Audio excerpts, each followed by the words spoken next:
கர்த்தருக்கு ஸ்தோத்திரம். இந்த நாள் தேன்துளி நிகழ்ச்சியிலே உங்கள் யாவரையும் சந்திப்பதில் அதிக மகிழ்ச்சி அடைகிறேன்.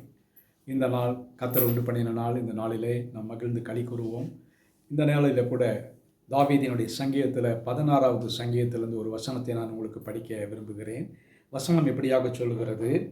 8வது வசனத்தில், கர்த்தரை எப்பொழுதும் எனக்கு முன்பாக வைத்திருக்கிறேன், அவர் என்னுடைய வலது பாரத்தில் இருக்கிறபடியால் நான் அசைக்கப்படுவதில்லை. மிக அருமையான ஒரு தேவ வசனம். ராஜாவாகிய தாவீது அவருடைய வாயிலிருந்து வந்ததான ஒரு ஸ்டேட்மெண்ட், இல்லாவிட்டால் ஒரு அறிக்கை எப்படி இருக்குன்னு சொன்னால், நான் எப்பொழுதுமே எனக்கு முன்பாக ஒருவரை வைத்திருக்கிறேன்.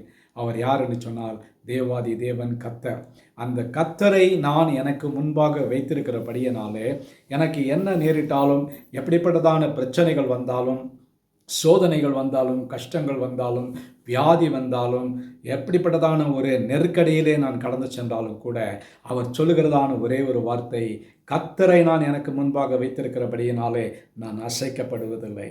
இன்றைக்கு சாதாரணமான எளிதான காரியங்களினாலே நாம் அசைக்கப்பட்டு கொண்டு வருகிறோம். ஏதாவது ஒரு காரியத்தை திடீரென்று கேட்கும் பொழுது அதனாலே நாம் சோர்வுற்றவர்களாக, தோல்வி மனப்பான்மையோடு கூட ஐயோ எனக்கு இப்படி ஆகிவிட்டது என்று கவலைப்படாதபடிக்கு கர்த்தரையே, ஜீவனுள்ள தேவனாகிய கர்த்தரை உறுதியாய் பிடித்து கொண்டு அவர் செல்லுகிற வேளையில் தாவீது ராஜாவைப் போல நாமும் சொல்ல முடியும், நான் அசைக்கப்படுவதில்லை. ஏன்னு சொன்னால் அவர் என்னுடைய வலது பாரசத்தில் இருக்கிறார். வலசு பாரதம் என்று சொன்னால் அது ஒரு நல்ல ஒரு ஸ்ட்ராங்கான ஒரு கரம்.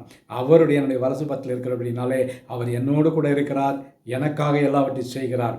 ஆகவே என்னுடைய வாழ்க்கையில் கர்த்தரையே எப்பொழுதும் எனக்கு முன்பாக வைத்திருக்கிறேன். நீங்களும் உங்களுக்கு முன்பாக கர்த்தரை வைத்துக் கொள்வீர்களா? அப்படி வைப்பவர்கள்னு சொன்னால் நமக்கு நிச்சயமாக எல்லா விதத்திலும் ஒரு பெரிய வெற்றி, ஆசீர்வாதம் கிடைக்கும். நல்ல ஆண்டவரே, நன்றியோட துதிக்கிறோம், ஸ்தோத்திரிக்கிறோம்.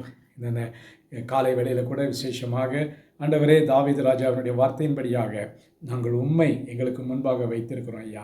நீர் எங்களுடைய வலசு பாரத்தில் இருக்கிறபடியினால நாங்கள் அசைக்கப்படுவதில்லை. ஆகவே இந்த வார்த்தைக்காக நன்றி செலுத்துகிறோம். ஆசீர்வதிங்க. இந்த நாளில் இந்த வார்த்தை எங்களுக்கு ஒரு ஆசீர்வாதமான ஒரு வார்த்தையாக அமைய கிருபை செய்யுங்க.